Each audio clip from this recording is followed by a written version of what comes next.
The following program is made possible by the generous sponsorship of Crescent Bank.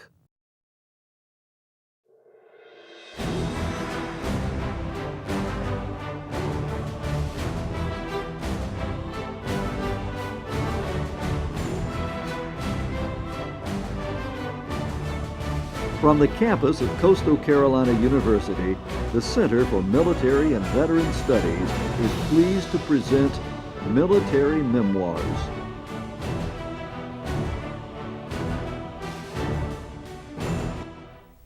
Hello and welcome to Military Memoirs, sponsored by Crescent Bank and the Center for Military and Veteran Studies at Coastal Carolina University. I'm Rod Gregg, and our special guest on our program today is an American D-Day veteran, Mr. Mike Fitch of Conway. Mr. Fitch grew up in the South Carolina PD on a farm outside Lake City, graduated in 1939 from Georgia Military Academy, worked for a while with a local telephone company, then in the summer of 1941 enlisted in the United States Army and found himself on D-Day, June the 6th, 1944, in the second wave of the American assault going ashore at Omaha Beach. Mr. Fitch, pleasure to have you here with us. Thank you. It's good to be here. I can call you Mike. Mike, yeah, I'd rather have Mike. Well, Mike, when did you learn that you were going to go in on the American invasion that would become known as D-Day? On the morning of June the 6th, about 1 o'clock in the morning is when I was told we were going to take a part in the invasion of France. I lost it.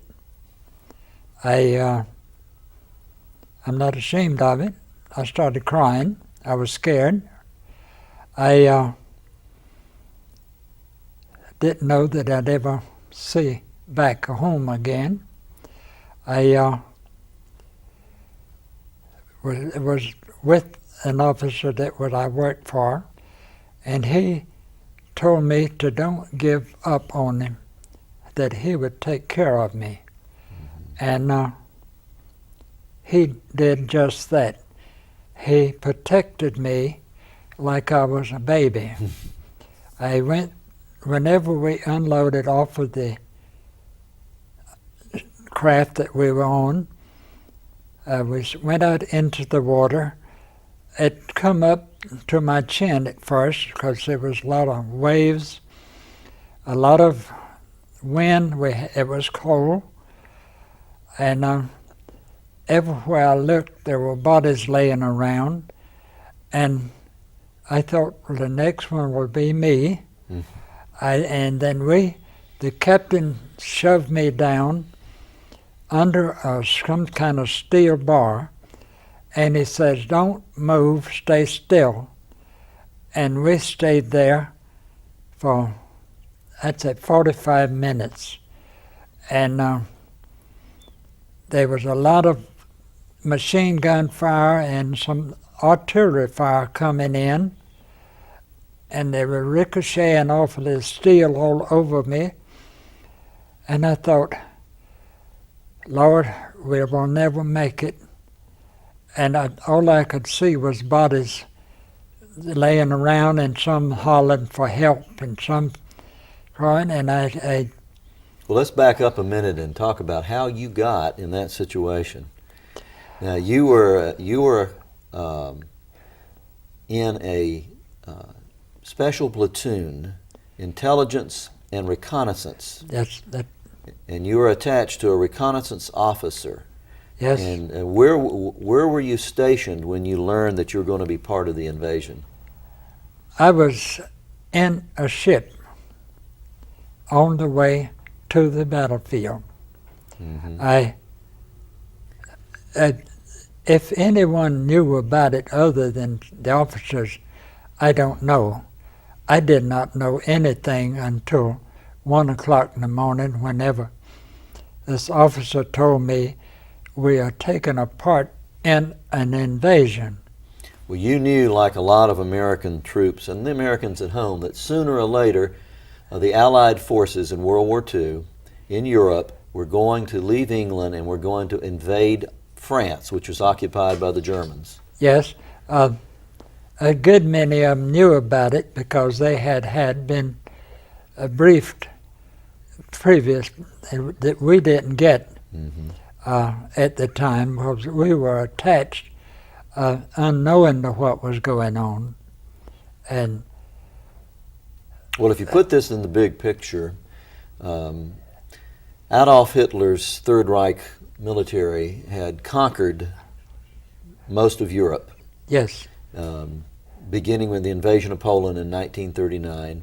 And one European country after another had fallen until Western Europe was pretty well conquered by the Germans, and then he invaded the Soviet Union. The United States, after the attack on Pearl Harbor, Hitler declared war on our country because he was allied with Japan. So our first combat was in North Africa, and then in Sicily, and then in Italy. But the big push was always to be the invasion in France, to open a second front against the Germans. And all this military hardware, all this preparation went in to this great invasion that was going to take place. And it was a big secret, wasn't it? it was.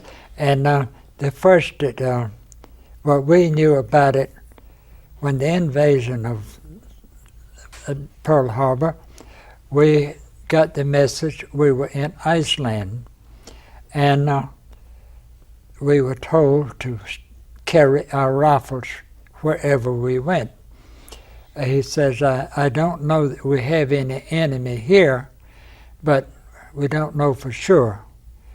And so we started carrying rifles any place that we were at, and then Germany declared war on the United States, and you knew you were in it then. yes, I knew that we were in war, and the Germans would send over observation planes quite often.